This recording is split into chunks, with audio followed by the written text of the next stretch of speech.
shared. Can you see what is this particular thing called as? We were studying this in the last class. What is this called as?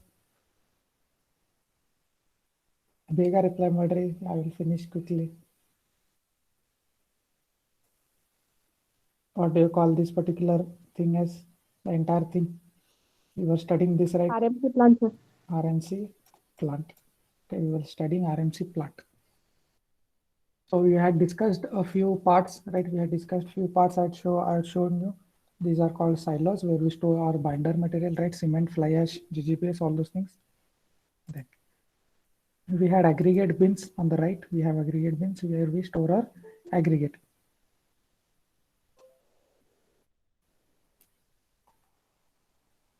So this is your control room. You can see your control room, and then which controls whatever your proportioning it has to be done. That will be controlled from your control room. Then the mixing occurs, right? Mixing, and it will transfer that particular mix to your transit mixer, okay, right, to your truck. So this arrangement is done such that your truck can come and it can stand below this particular arrangement so that concrete can be poured into your truck. Okay. So we had discussed regarding RMC. So there are two types, right? Centrally mixed, and then there is truck mixed. Centrally mixed and truck mixed. So what does centrally mixed mean? Centrally mixed means the concrete is mixed at the plant itself, okay, at the plant itself, and the truck only does the job of transporting it, okay, and while transporting it rotate, and the drum keeps rotating, it keeps on agitating, okay, agitating so that the concrete does not harden up. Okay, in truck mixed concrete, the mixing occurs during the transit, okay, during the transit, and not at the plant, okay. So the drum keeps rotating at a specific speed, right, specific RPM as decided by the engineer, and then it is mixed during the transportation. Okay, proper mixing occurs before it arrives at the site. So regarding materials, as we know, we have to use cement, right? Cement as per your IS code specification. Then if you want, you can use fly ash as a partial replacement of cement, okay? And that should conform to this IS 3812 1981. If you want to use fly ash, it has to satisfy some requirements, right? It has to behave like a binder. So that can be tested according to this particular code. Then we have various other codes also for various other these things like GGBS. If you want to use silica fume as a partial replacement, you can do that. Okay, coming to aggregates. Aggregates have to be clean. All those things have to mention clean. They have to be sound, right? And they should have required properties as per your codes, right? IS 383 code. Then coming to admixture, if you wanted to add any admixture like any mineral admixture or any chemical admixture for such as retarders, accelerators, you can do that. And their nature, quantity, and their method shall be also specified. Okay. Then measurement, we know measurement should be done in cubic meters, right? Cubic meters, and it is done in it is done in plastic, right? It is done in plastic concrete. It is measured when it is in plastic state, right? Not when it is hardened. Before, whenever we are supplying the amount that we supply, the wet concrete that we supply, that has to be measured, okay, not after the delivery, after the setting, that is not to be measured. Whatever we supply is to be measured. Okay, so coming to basis of supply, there are two types of supply. We have compressive strength, we have performance based supply, or we have mixed proportion supply. Okay, we have two types. So what happens is, if you order say performance based, if you order, meaning if you tell the RMC plant that we want a concrete of M25 or M30, then what they will do, they will decide the proportion and they will supply you on the basis of performance, that is M20, M30, whatever you have specified. Okay, so the manufacturer, the RMC plant fellow is responsible for the performance, right? He is responsible for the performance of the concrete. Okay, so that is based on compressive strength of 15 centimeter cube tested. Okay. The second thing is you can order based on mixed proportions. You can order say 2:1, 2:4, 1:2, 3, depending upon your design, you can order. So you are ordering based on proportion. So they will only mix according to your proportion, prepare the concrete and give it to you. So you are responsible for the performance of that particular concrete, not the RMC plant. Okay, so these are the two types of ordering. How you can order your particular concrete. Okay, so next is what? Cement plastering. Okay, cement plastering, we are looking at an example of 1:6. Okay, 1:6 cement plaster. So let me show you. So this is our RMC and this is what they are cement. They are plastering your wall, right? Plastering your wall. Okay, so below you can see they can plaster while standing on the ground. And if it is higher, then you have to use a scaffolding, right? Scaffolding is used. So where you have various instruments, right? To help you plaster, you have various instruments. Like you can see here, you have a trowel, right? Trowel, plastering trowel is different. Then you have a float, okay? Float, which is used to smoothen or which is used to level the surface. And you have a long float also. See, this person is using a long float to level out the plastered surface, right? Okay, so these are a few instruments which we will be requiring for plastering. Next, in plastering in 1:6, let us check what are the details. So first thing that you have to mention, as we know, it is materials. So you have to mention the properties of your materials like your fresh Portland cement and sand, right? It is a mortar cement plaster. It does not have coarse aggregate. It is coarse aggregates are absent. So regarding water, drinking water may be used, right? Potable water is to be used. So all those general things we have to mention in materials. Next, preparation of surface. We know we have to make our surface smooth, right? It should be clean. Your surface should be clean, and we should prepare the mortar and that should be consumed within 30 minutes. Okay, you can read over here. That particular mortar should be used within 30 minutes. Okay, of its mixing. Okay. And before you actually apply the plaster, you have to make the surface wet, right? You have to wetten the surface. You have to sprinkle water on the surface and then apply your plaster. Okay. The first coat of plaster shall be uniformly applied in the best workmanship. Okay. You have to apply the first coat very neatly, very nicely. You have to apply with the best workmanship. Okay. Then the thickness of the first coat shall not be less than 12 mm. Okay, very important. Not less than 12 mm and should be cured for 7 days. Okay, curing is required. And after the curing is done, then you have to apply the finishing coat or the second coat. Okay, second coat you have to apply after 7 days after it has cured, and that should be of 8 mm thickness. Okay, the first is 12 mm, second coat is 8 mm. Okay, and the measurement we know it is to be done in square meters. Measurement is to be done in square meters. Okay, so after your second coat is applied, again we need to cure it at least for 7 days. Okay, cure it for 7 days by sprinkling water. Okay, sprinkling water and curing. You know this, you have seen everywhere. When you plaster, you water it. No, at least 7 days you have to water and cure it. Next thing, this is done. Cement plastering is done. Can you tell me what this process is called as? What is this side? Left side process is called as? Sir, hello sir. Yes. Sir, plastering 2 times ಮಾಡೋಕೇನು sir? ಒಂದ್ಸಲ ಮಾಡಿ 7 days ಆಗಿ ಇನ್ನೊಂದ್ಸಲ. Yes, they have said Yes, that sir. plastering, right? First coat is 12 mm, second coat is 8 mm thickness. They have mentioned, so it has to be done in 2 coats as per your general guidelines. Okay, as per your Indian standard, they have said that we have our plastering, we have to do it 2 times. That is the standard which you have to follow. Okay, but usually in site, you might not have seen that. You might see only one plastering coat may be provided. But usually if you see, they apply the first coat, right, and then they apply the rake, like they make the surface rough like this, right? In zigzag format, they make the surface rough. Can you recall? They make Yes, this sir. kind of they might make this kind of rough surface, right, using rakes, so that the Yes, next plaster might hold on to it. That surface allows your second plaster to hold on to it, right? So you apply the first coat, then we rake it, right, make the surface rough, or you draw designs like you can see this kind of wavy design they will draw, so that it provides a rough surface for a second plaster to hold. Okay, you have to apply 2 times. Second thing, now you can see here you are using a float, right? It is a float to level out the surface. Once you take the plaster, you mix it properly, prepare a mortar, you dash it on the surface, dash it, and then you use a float to level it out. Okay, so this is a float, and what they are doing, they are leveling out, they are making it smooth. So this is done. We are done with plastering. Now, what is this process called as? What is this that they are doing over here? Pointing. Pointing, right? Correct. So this is called as pointing. So here we only fill these particular gaps.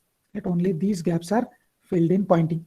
It is not completely applied with mortar and surfaced, right? This here it is done in plastering, but in pointing only these particular joints are put with mortar.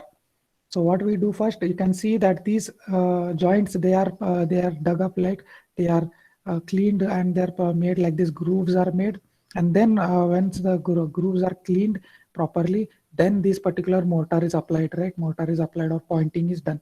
So for pointing, we have various other instruments, right? You can see a pointing trowel, you can see over here, right? Pointing trowel is there, which this particular person is using, and he is putting in the mortar in the gap or in the joints, right?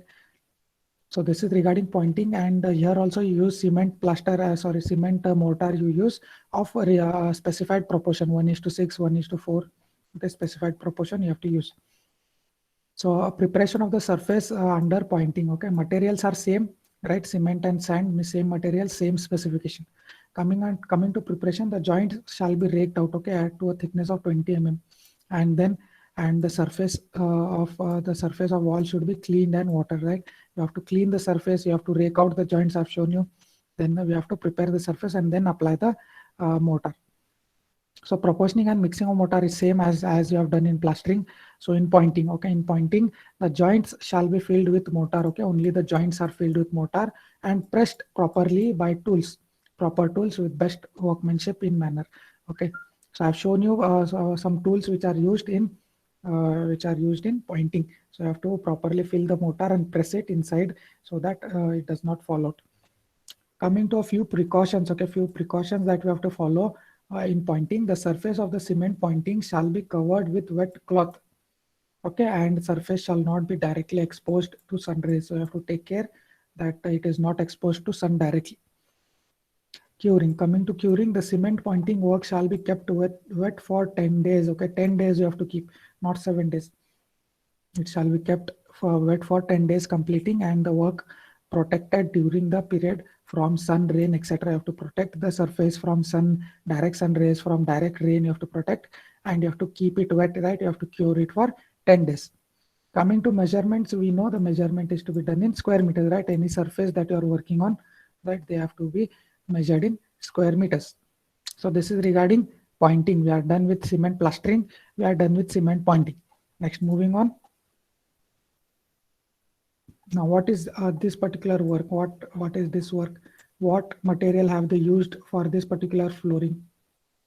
What material is this for flooring? Can you identify? What is this material? It is not tiles, right? Obviously, it is not tiles. It is some other thing. What is that? What material have we used? Basic material that we use for flooring.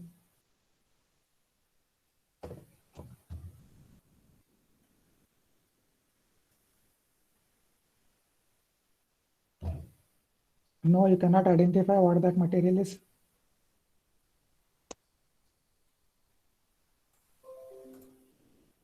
It is cement, Baba. It is cement flooring. It is cement flooring.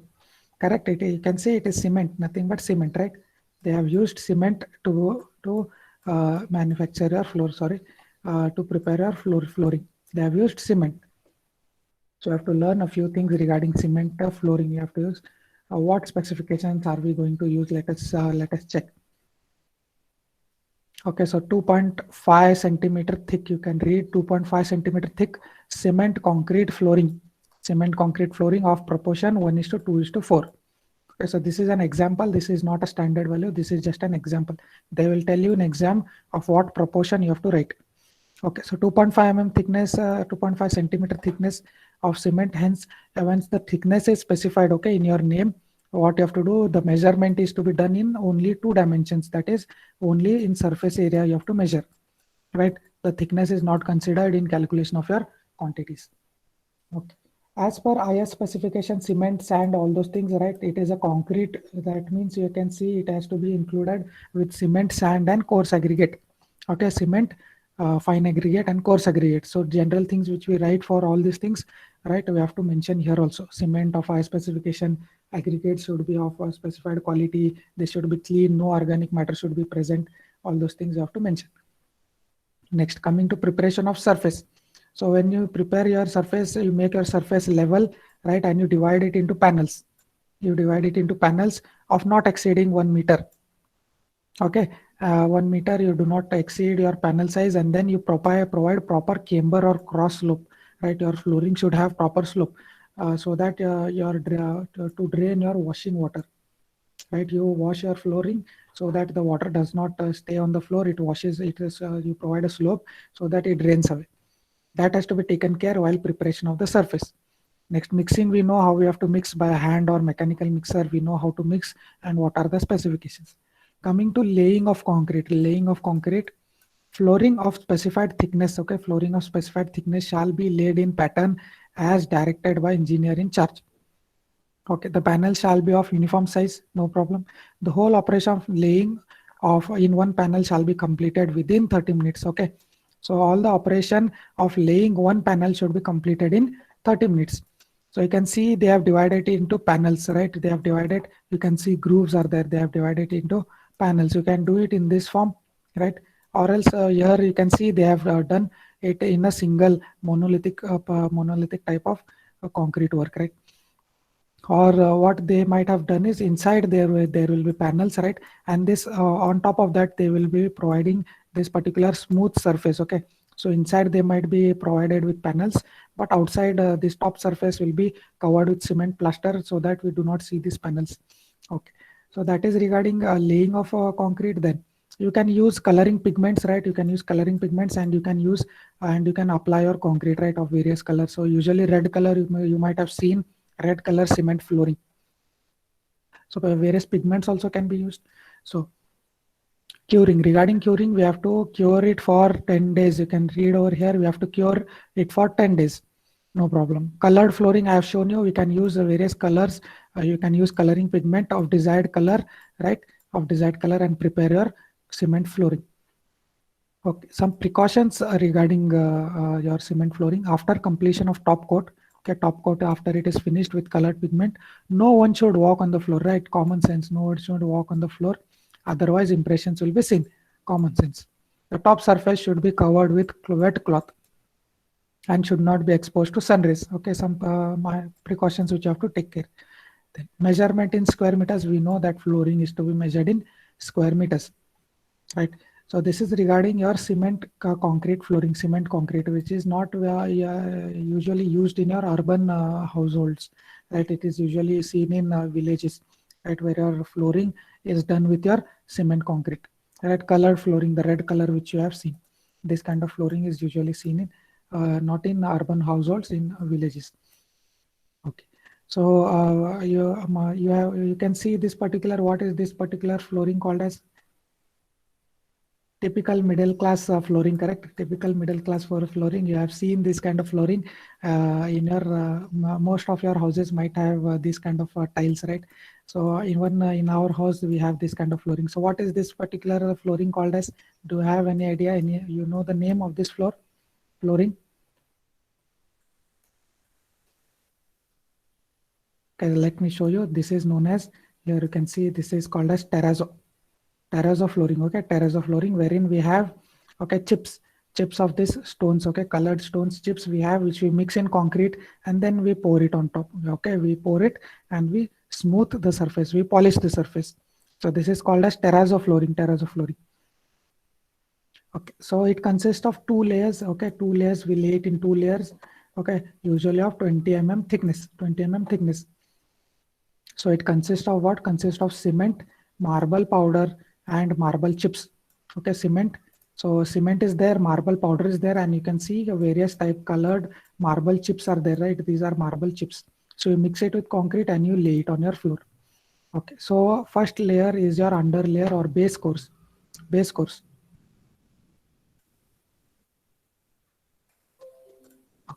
So cement concrete is specifically mixed using 1:2:4 shall be prepared. Okay, concrete mix is prepared. Okay, and then what you do, divide it into uniform panel sizes. Then you have to lay your concrete and you have to thoroughly compact it, lay it and thoroughly compact it and smooth the particular floor with wooden floors. You use your wooden floors and you smoothen the floor out, right? Those marble chips which are there in your concrete, they have to be smoothen out.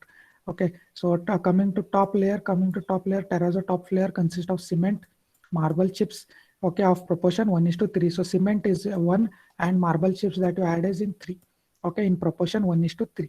You have to add the chips, may be white, pink, black, any color, right? Any color as the specified, or whichever color you want, you can add in your cement.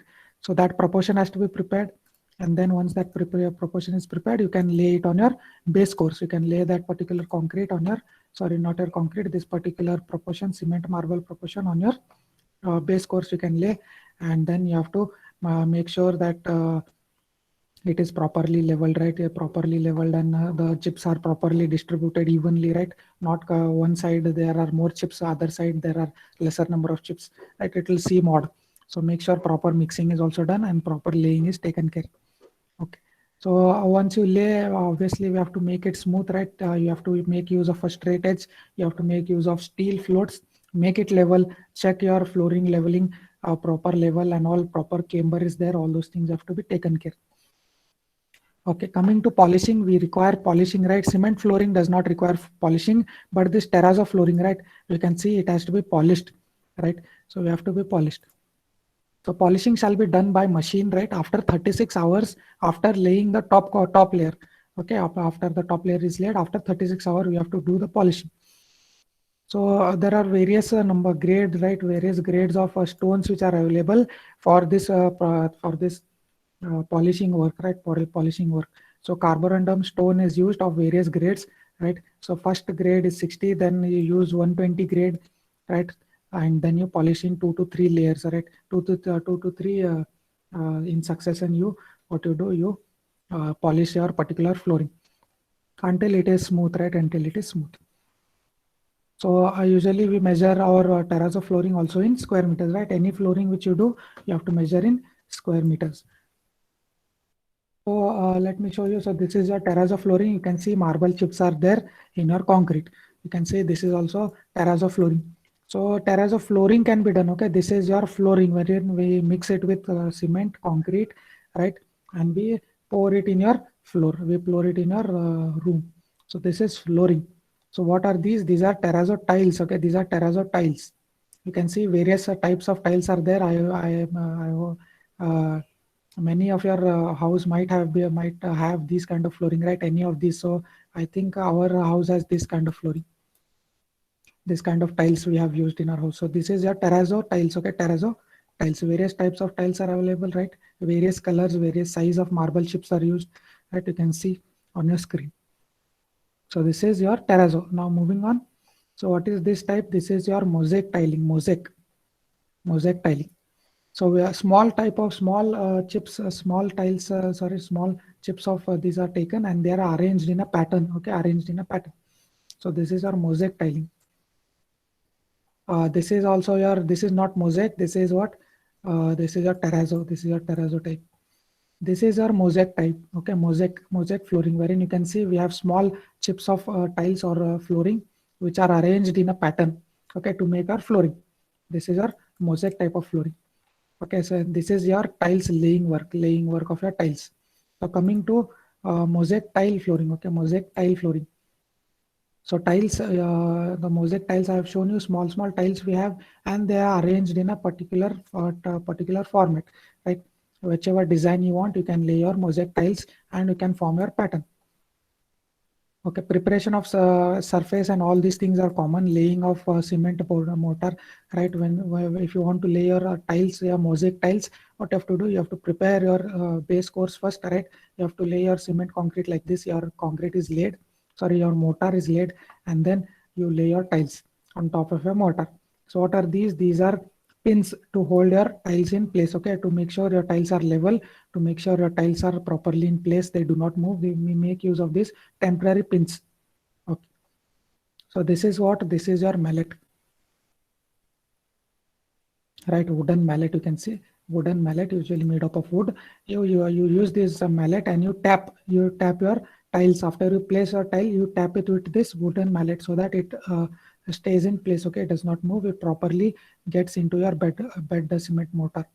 Okay, what is this? This is your straight edge. This is your straight edge used to check the level. Okay, used to check the level of your flooring. Okay, so what is this? What is this particular thing that is going on? What is this process? What are they doing over here? Can you identify what is being done over here? Grouting, sir. Grouting, which using what? White cement paste. White cement, correct. So you will be using white cement paste to fill your gaps, right? Between your tiles, if you have any gaps, right? You use those, but you use white cement to fill this particular gap. Okay, so you have to fill this particular gap.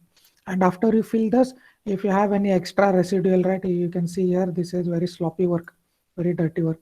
You can see, so this particular extra thing has to be then later on cleaned off. Okay, before it hardens, you have to clean this particular thing off. So this particular joint filling also has to be done. Okay, I have told you with a wooden mallet, you have to tap it. You have to tap your particular tile so that it is properly evenly set in your or leveled in your flooring. Okay, so surplus cement, right? Grouting, as you have told me, surplus cement grout have to be cleaned off properly before it hardens. Okay, it has to be cleaned off. Once you do your grouting, you have to clean the extra or your surplus cement. Okay, coming to curing and finishing.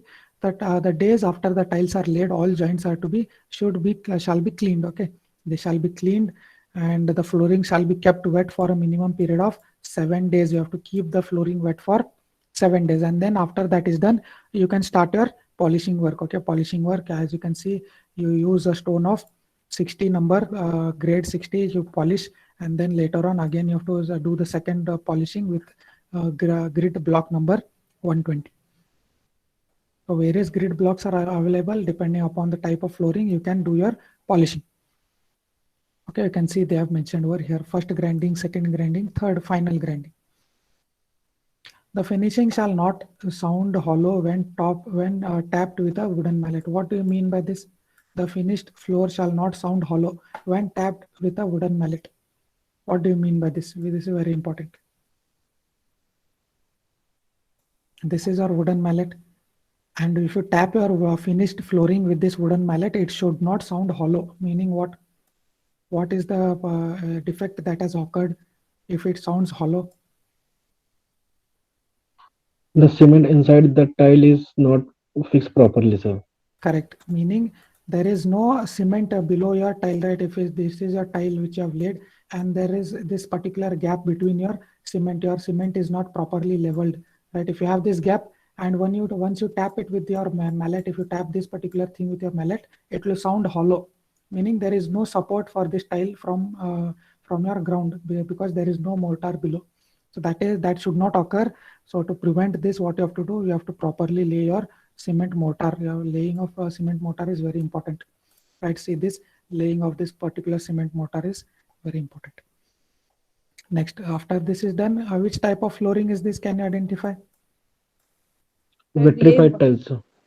Vitrified. Correct? Yes, sir. Are you sure? Yes, sir. Vitrified tile 2x2. Vitrified tile flooring, 2x2 size, telling panel size, tile size. Okay, so correct. Whatever you have told, it is correct. It is glazed tile flooring. Okay, vitrified or glazed tiles. Okay, glazed. You can see it is shining. It is reflective. It is giving a reflective surface. So this is a glazed tile. So whatever we have studied previously, right? The same things have to be taken care of, right? Proper laying, proper materials using a wooden mallet to place your tile properly in the flooring. Then taking a straight edge to check the level. Okay, curing, and then this particular gap filling using cement grout, white cement grout, filling of your grouts, cleaning of your grouts, and then curing. All those things are common over here also. And the tile flooring, regarding the size, okay, regarding the size of your tiles, that is decided by the engineer or the owner. What kind of tile, vitrified tile you want, or what size of vitrified tile you want, or color and texture, all those things can be decided by the owner and the engineer. Okay, so this is regarding your vitrified tile flooring. Okay, or what we call as glazed tile flooring, gray glazed. You have white glazed tiles. Okay, you have various sizes available of tiles, right? And then you can have colored tiles, also colored tiles. Then coming to preparation of surface, right? We know that it has to be placed in cement mortar. So preparation of cement mortar 1:3 we are using over here, and average thickness of the bedding shall be 10 mm. Okay, cement. We spread our cement mortar on top of our flooring, and then we place our tiles on that. Okay. So the tiles shall be soaked in water, right? Washed clean and shall be fixed in this grout after one another, right? The tiles have to be soaked in water before placing. Each tile gently tapped with a wooden mallet till it is properly bedded. Okay, this thing has to be taken care of. Use a wooden mallet and tap it gently, and so that it is properly in your bed concrete. Next, the floor shall be kept wet for 7 days. Important, you have to keep your floor wet for 7 days. The finished floor shall not be, so it should not sound hollow when tapped with a wooden mallet. Same thing. Measurement, okay, calculated in square meters. Okay, calculated in square meters, no problem.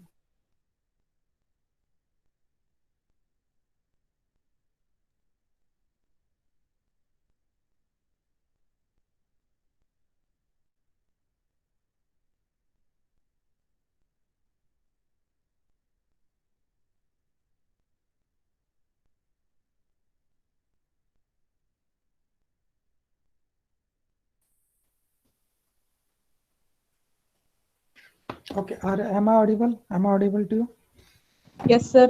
Yes. So what is this kind of flooring called as? Marble. It is marble flooring.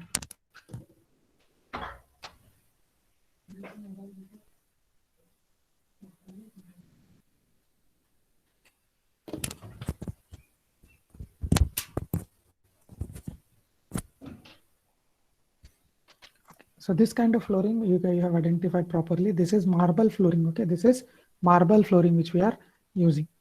So marble, you can see various types of marbles are various types and various patterns of marbles are available. You can either use marble slabs, like marble slabs, or you can use marble tiles. Okay, depending upon your owner decision and your engineer's decision, you can decide whether you are going for slabs or whether you are going for tiles.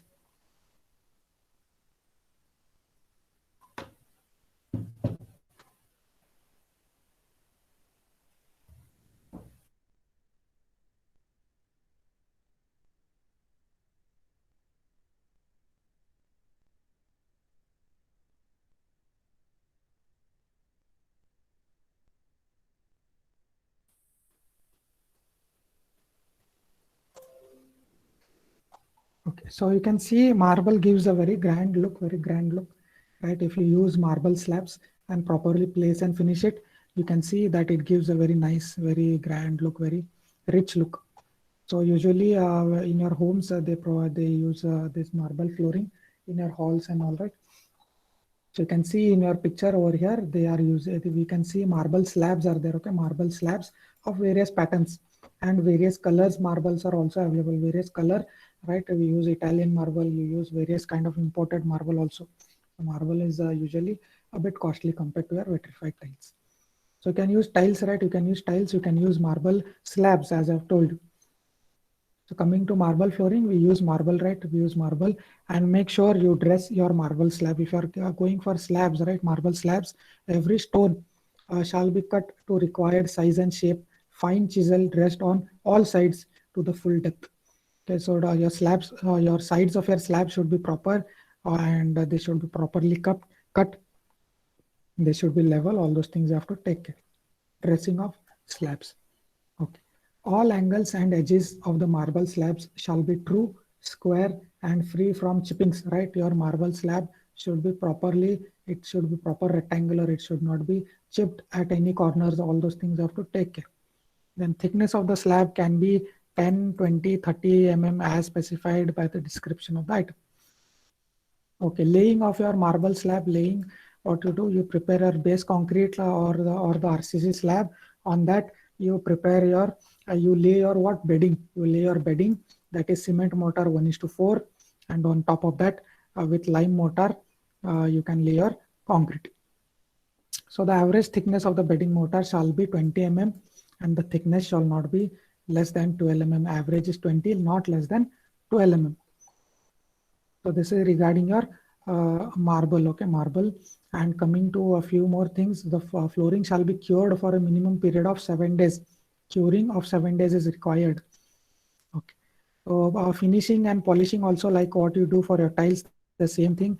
It is also required for your marble work. It is also required for your marble work. Now moving on, after you do your flooring, next we have to do your roof work, right? Roof. So what is this material? What is this material called as? What is this particular thing which you are seeing on your screen? Asbestos sheet. Asbestos sheet, right? Asbestos sheet. So this is the asbestos. You can see this is your asbestos material. So we use this material to prepare your asbestos roof sheets. Okay, roof sheets. You can see they are laying your roofing using this particular asbestos sheet. So these are called as corrugations. Okay, this wavy form is called as corrugation. So this is corrugated asbestos roof sheet. Okay, corrugated. Okay, so a few things that you have to take care while laying of this particular asbestos sheet. Okay, so you can see that the framework is needed. A proper framework is needed of your roof on which you can lay your asbestos sheet. Okay, so you can see we need purlins like this. This is your main brown color element. You can see your truss. On top of that, you have your purlins, right? You have your purlins, and on top of these purlins, your asbestos sheet is placed. You can see clearly asbestos sheet is placed on your purlins, or else there might be battens on top of purlins, and on that your roof sheeting might be placed. So usually it is placed on purlins. So you can see here also, this is your roof truss, and on your roof truss you have your purlins. Correct. On your purlins you place your asbestos sheet, cement roofing sheet. Okay. So we use this kind of hooks, right? We use this kind of hooks to hold your sheet in place, right? So that it does not fly off in your wind. So what is this hook called as? These hooks called as? What are these hooks called as?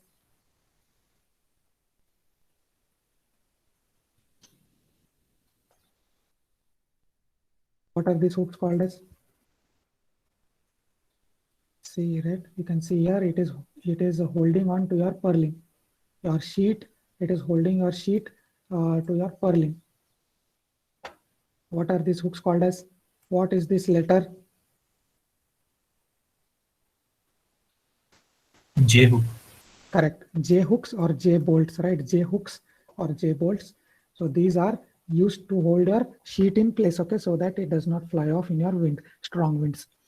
Okay, so you can use J bolts, or you can see here what they have done. They have used screws to screw it into your purlin. Okay, screws they have used.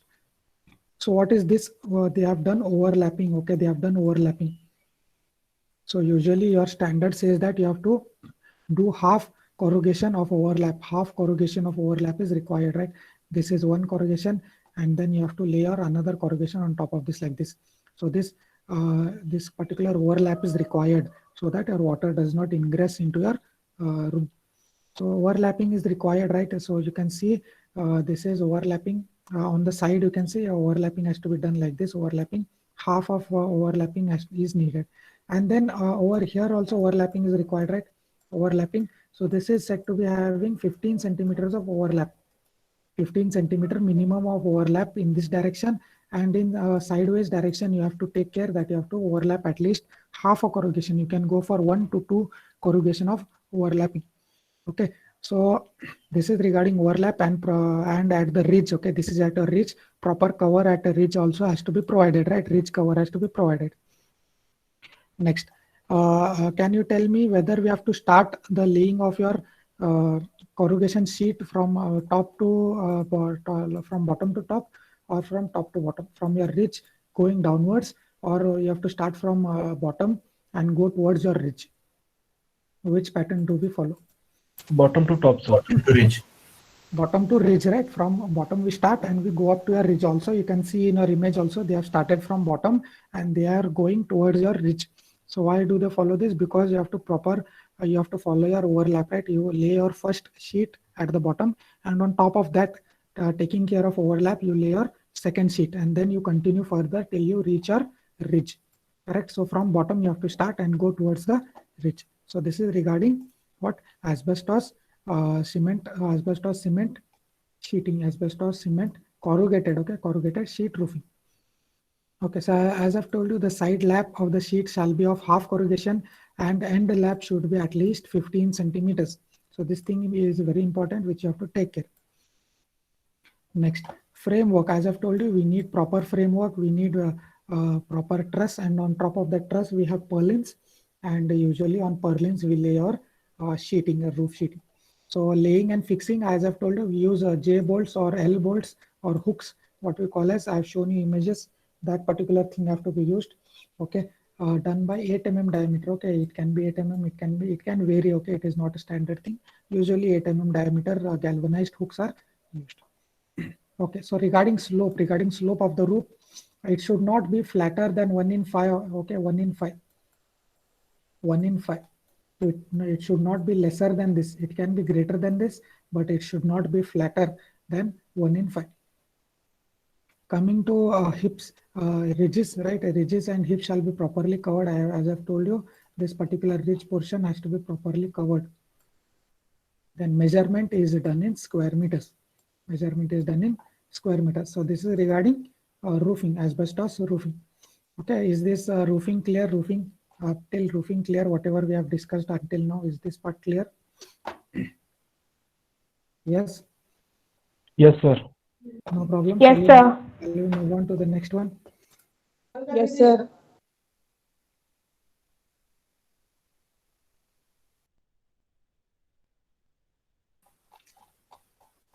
So now what is this? This is woodwork. Okay, woodwork. We are dealing now with woodwork. We are dealing with what? We are dealing with woodwork. Okay, so coming to first thing that we are dealing under woodwork, first thing that we are dealing is your door and your window frames. Okay, door and window frames, not your shuttering of your doors, right? Only the frame. You can see this particular frame we are talking about. So usually your door frame is made up of what? It is made up of wood, right? Made up of wood. So these are called as jambs. Okay, jamb, J-A-M-B, jamb, and these are lintels. Okay, so this head, right, you can see it has some protrusion. It is extended into your wall, this side and this side. This is your head of your door frame. So it gets into your masonry, right? On the either side, it is inserted in your masonry. And then this particular things, right, steel thing which you can see over here, these are called as hold fast, which are one side in holding your frame and the other side is inserted in your masonry, correct? And then we have various elements, right? I have told you this is called your jamb and this is your head, or what we call as lintel of your door frame. Okay, so coming to woodwork for door, window and ventilator frames, we are dealing with frames. Okay, so you have to take care that the timber is straight. Okay, it should not be warped. It should not be warped. It should not be bent. It should be straight. The frames shall be smooth. Okay, smooth, well planned. Okay, and surface except surface touching the walls. Okay, the surfaces, all these surfaces should be smooth. You can see all these surfaces are smooth, but the surface which is touching the wall, right? This surface will be touching the wall, and this other surface will also be touching the wall. So that surface may not be smooth. Okay, it can be rough, right? Because it is facing the masonry work. Okay, the frames shall have dovetail joints. It should have dovetail joints. So we have various kind of joints, right? So this is your dovetail joint. Dovetail joint. It is like a dovetail in the form of a tail of a dove. So the frames shall be joined using this particular joint. You can see this is one, and this is other part of your frame, and this is joint in this particular manner. Okay, this particular joint I'm talking about. These particular joints should be in the form of dovetail. Okay, dovetail joints. Okay, coming to fixing of frames. Frames shall be fixed to the abutting masonry, right? The frames should be fixed to your masonry. I have shown you. It has to be fixed using hold fast or metallic fasteners, right? Hold fast or metallic fasteners we have to use, and make sure that your door frame is properly fixed into your masonry. A minimum of 3 hold fast are required. Minimum 3 we have to use. Okay, 3 minimum have to be used on the either side of the door or window frame. So coming to various kind of joint, I have shown you this is your dovetail joint, and then this is your tongue and groove joint. I have shown over here the cross section. Okay, tongue and groove joint.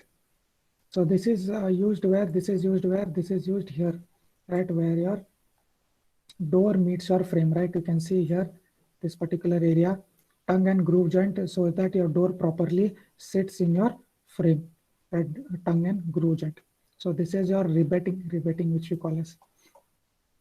Okay, now coming to woodwork for paneled, glazed or paneled shutters. Now we are dealing with shuttering. That is the central part, which we call as door shutter.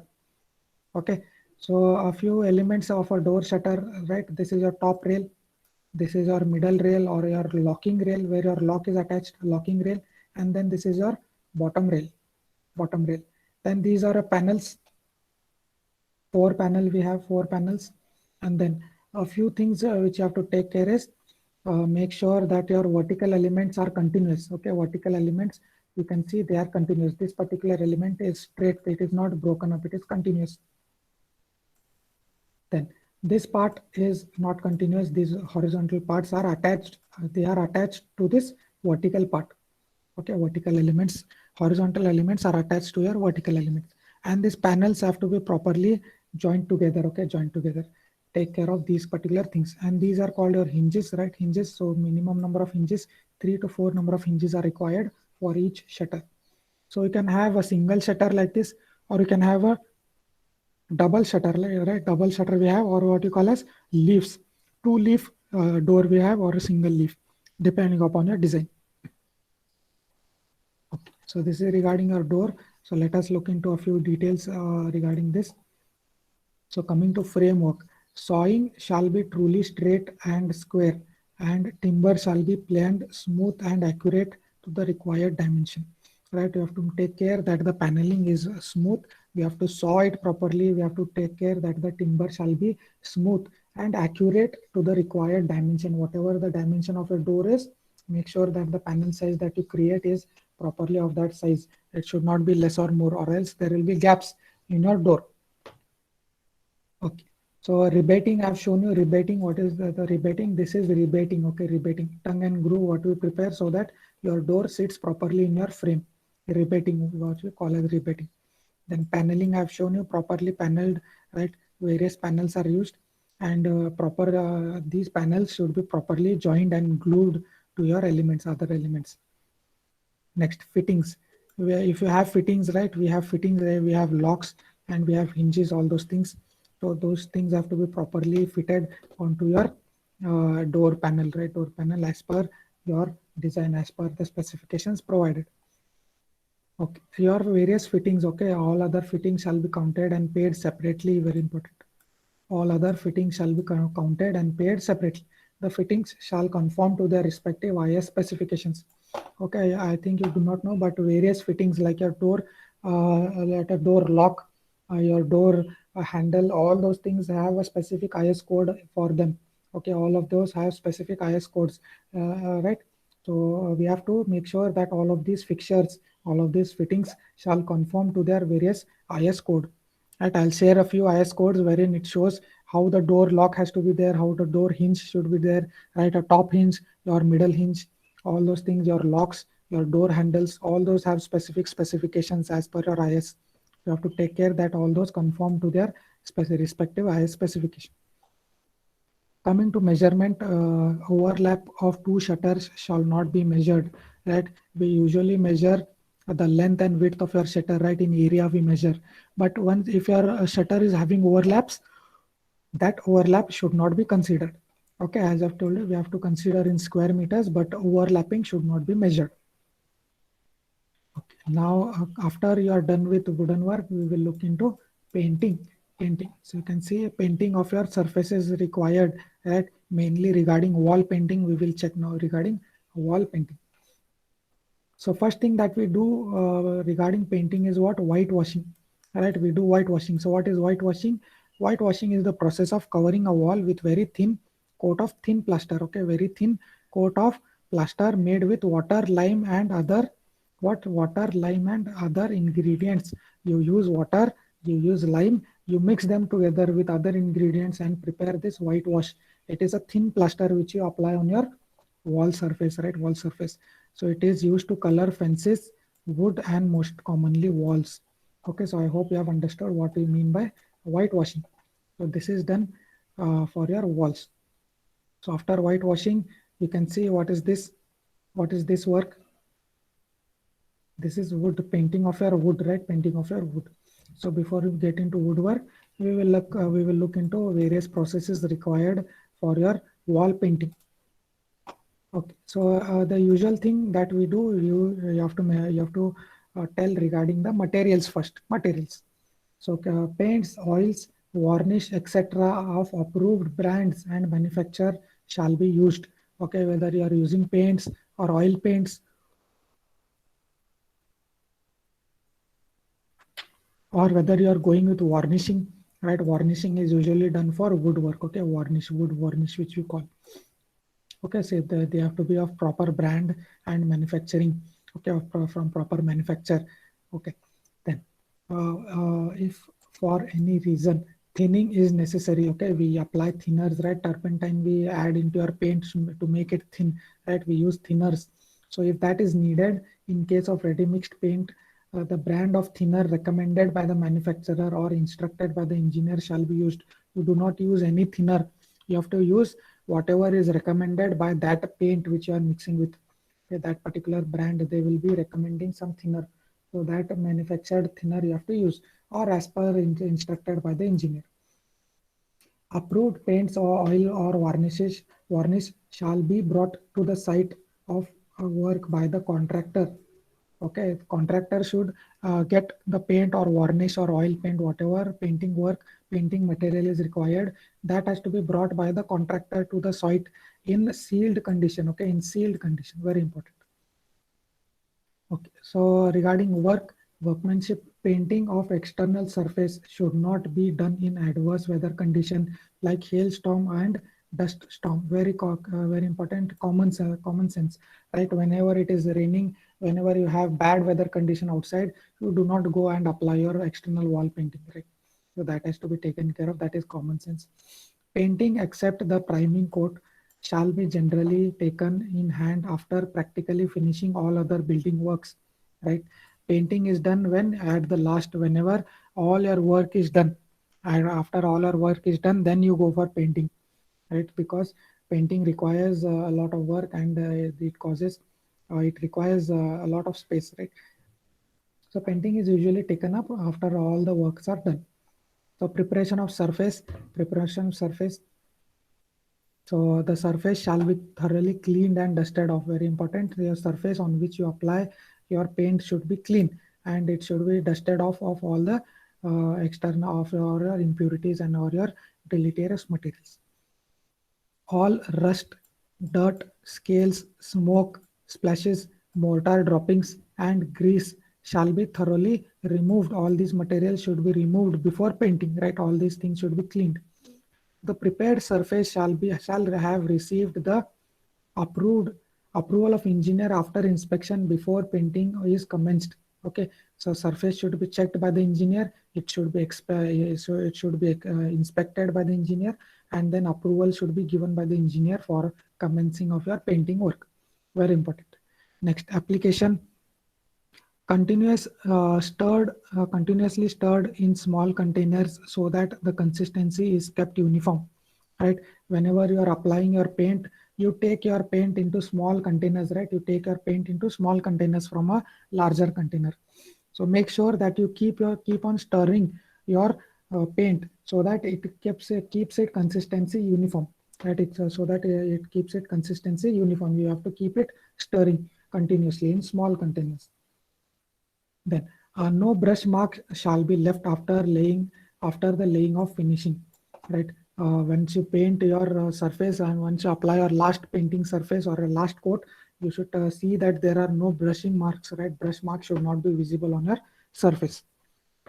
Then if you are going for spraying, spraying machine has to be used. Okay, spraying machine, and the pressure with which you are applying, and then the size and the type and the pressure, right? All those things have to be properly properly mentioned in the specification, what type of pressure you have to apply, what is the type of material which you are using, and then what is the nature of work, location of the work, right? All those things have to be mentioned. Then for this spraying work, you need skilled and experienced workmen, right? So that is one downfall of this particular spraying work. Okay, so this is regarding painting. Okay, regarding painting, moving on.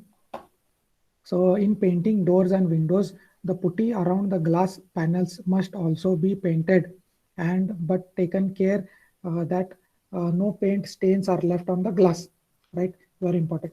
Whenever you are painting windows, doors, right, we have glass panels which are attached to the panel using putty, right? We apply putty around the glass panels, right? So we have to take care that we have to paint that putty also. We have to paint that putty, but take care that paint should not stain the glass, right? The glass should not be painted, or there should be no paint stains on your glass.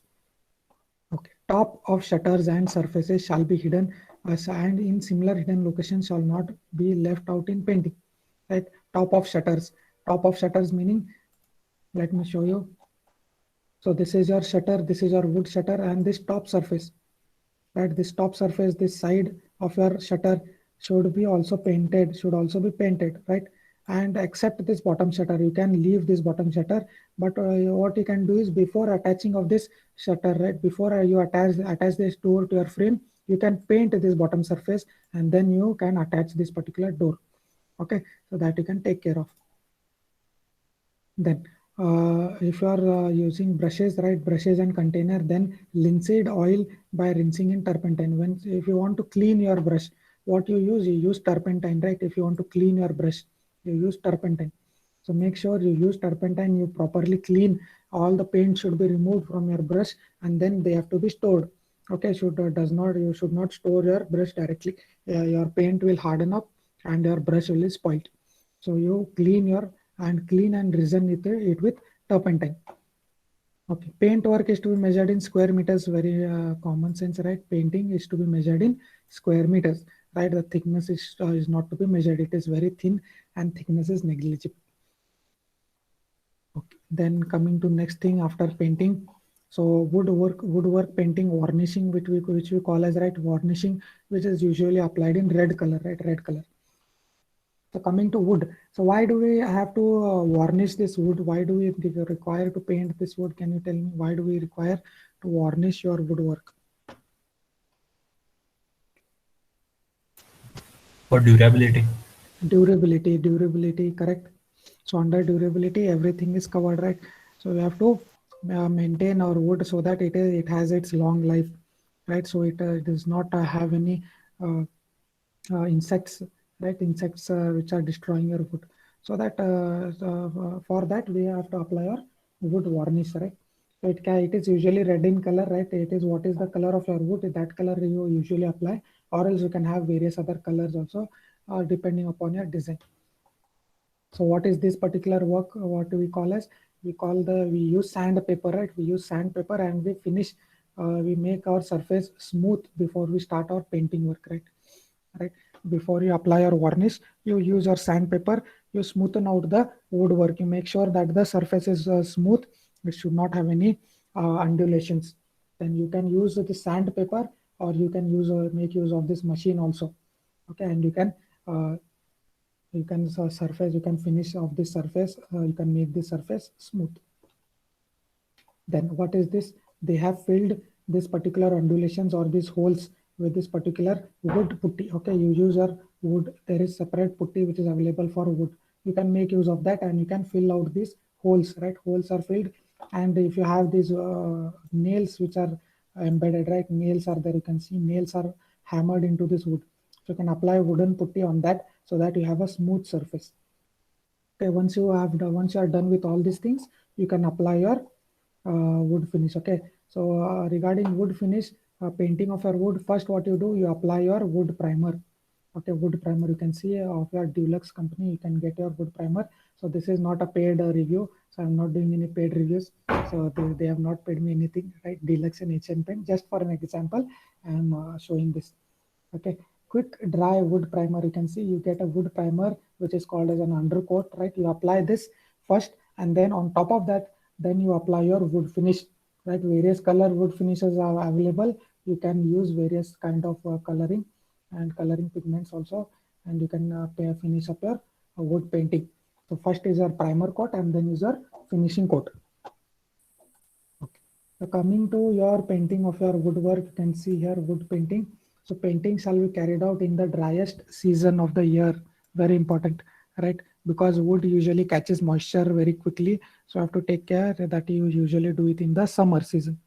All woodwork shall be seasoned. All woodwork shall be seasoned, and the surface to be painted shall be dry, rubbed down to smooth with medium and fine sandpaper. Right, I have shown you that we have to sand the surface smooth right before we start our painting. Okay, I have shown you putty work. You have to do putty work. You have to do your prime coat. Prime coat. All the wood shall receive the first coat of priming, composed of 1 part of white lead and 8 parts of chalk powder.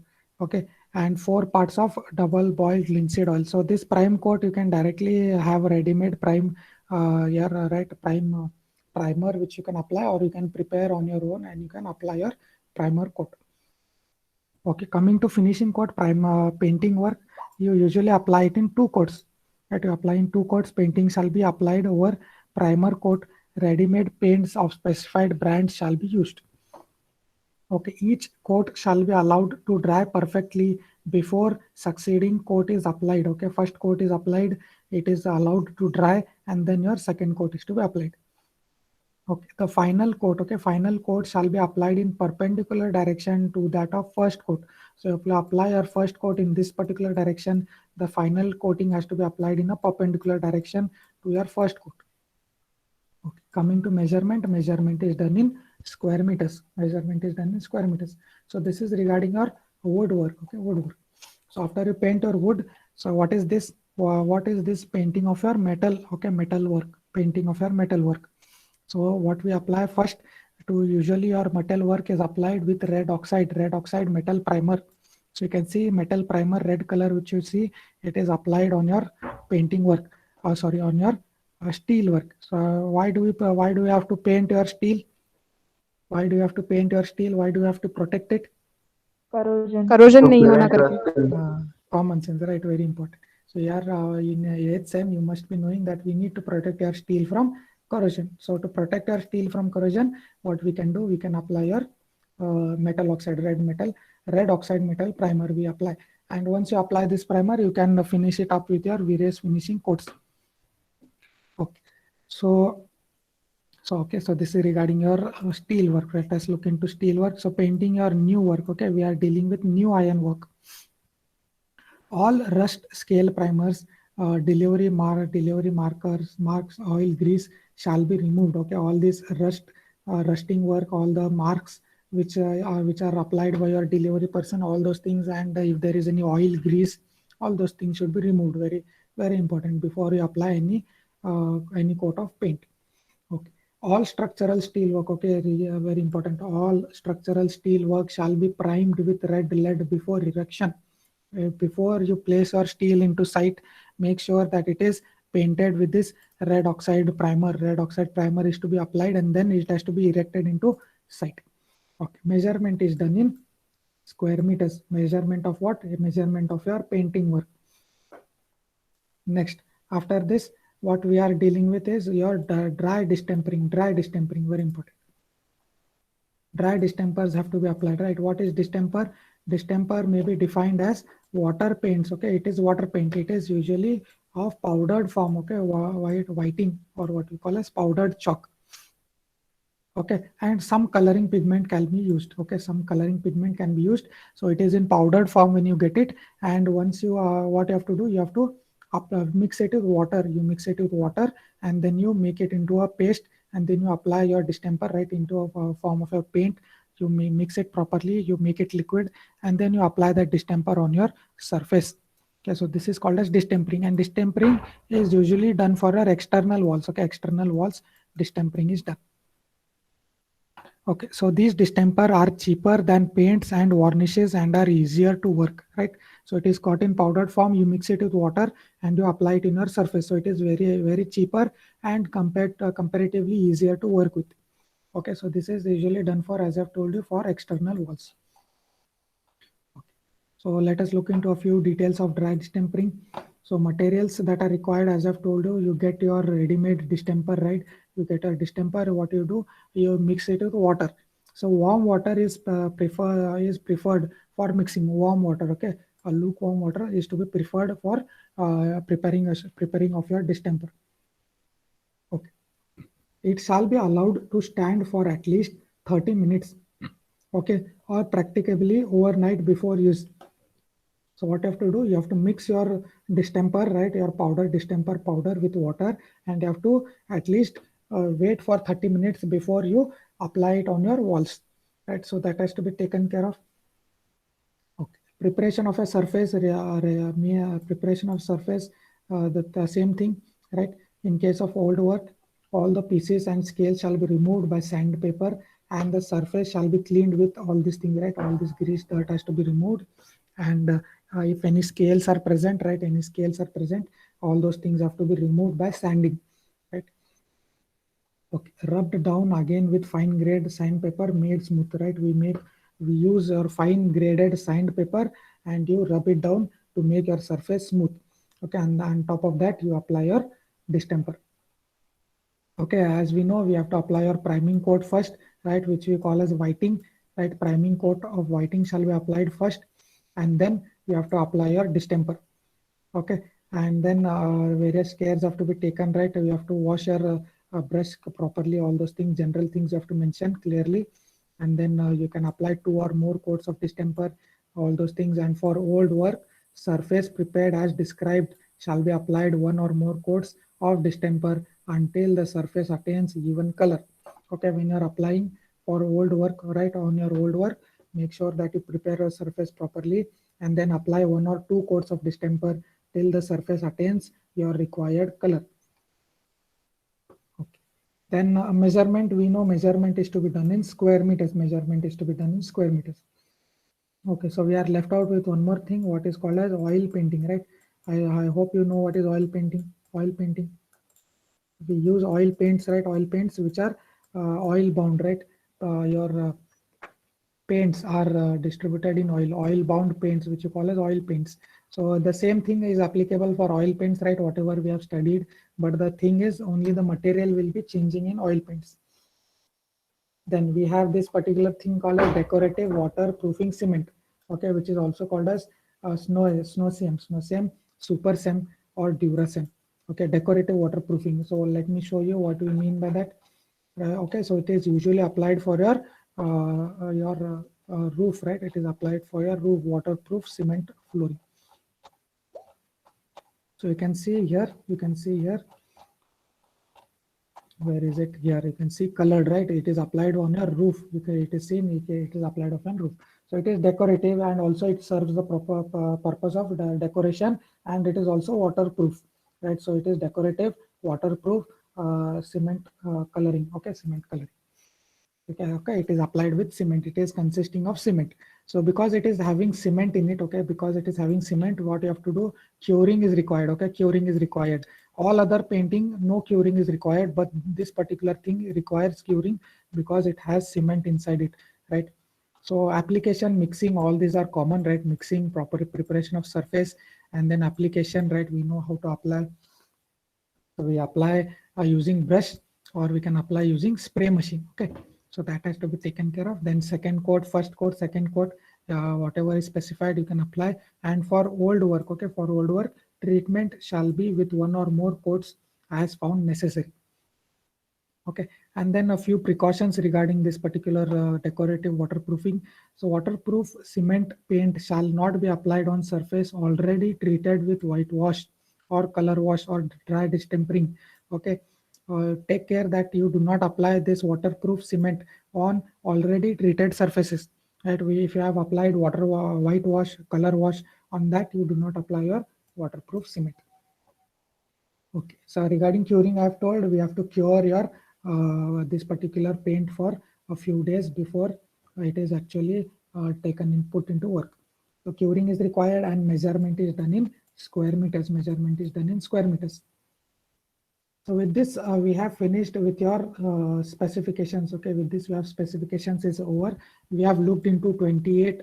Okay, 28 item of works. Okay, 28. We are left out with one more, that is oil paints, which we will look into in our next class. Okay, oil paints is the last one which we will be looking into. Okay, so if you want any other specification, we will study. You can let me know. If you want to learn any other works specification, we will study that. Okay, so this is regarding specification. So I hope it was interesting and informative. Yeah, I hope you have learned many things regarding various kinds of works. So with this, I think we can wrap up with the specification, and in your next class, we will be starting with analysis of rates. Okay, very important, how you analyze your rates, various methods, various techniques we have to analyze your rates. So is this part clear? Can everyone reply once whether you have understood or not? Yes, sir. Yes, sir. Understood Yes. Yes, sir. everything. Yes, sir. Understood. Yes, sir. Yes, sir. Okay. Yes, sir. Okay, very good, very good. Thank you. So you can give your attendance. You can give your attendance, and meanwhile, if you have any doubts, you can ask.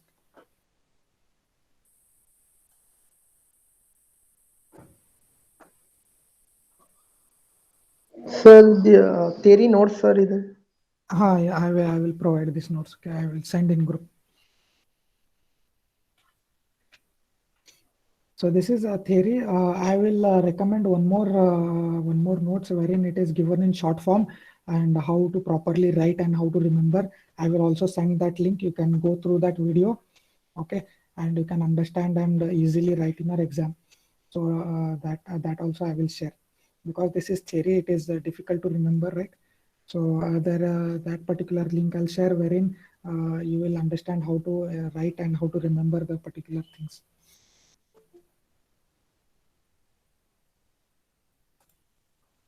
Okay, so quickly type in our attendance, everyone.